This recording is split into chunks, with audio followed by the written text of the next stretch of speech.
మీకు తెలుసా 2050లో ఏఐ మన ప్రపంచాన్ని ఎలా మార్చబోతుందో? అవును. రోబోట్స్, ఆర్టిఫిషియల్ ఇంటెలిజెన్స్ మన రోజువారీ జీవితంలో పెద్ద మార్పులు చేయబోతున్నాయి. 2050లో మన ఇంట్లో రోబో అసిస్టెంట్స్, డ్రైవర్లెస్ కార్లు, స్మార్ట్ షాపింగ్ అన్నీ సాధారణమవుతాయి. ఇవి ఉద్యోగాలను కూడా స్వీకరిస్తాయి.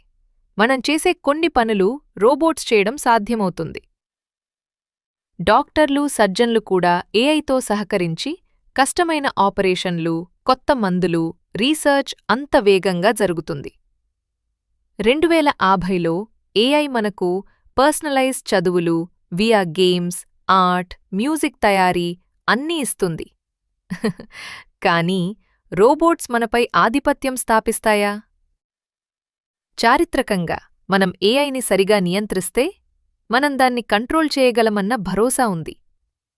అలాగే 2050లో ఏఐ మన జాబ్స్, రోజువారీ జీవితాన్ని మార్చేంతకే కాకుండా నిర్ణయాలు తీసుకోవడంలో, పెద్ద ప్రాజెక్ట్స్, రీసెర్చ్, సైన్స్ ఫీల్డ్లో కూడా సహాయపడుతుంది.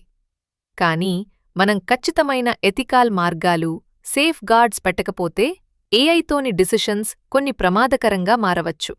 అందుకే ఏఐని మానవ నియంత్రణలో ఉంచడం భవిష్యత్తులో హార్మోనియస్ కోఎగ్జిస్టెన్స్ కోసం చాలా ముఖ్యం.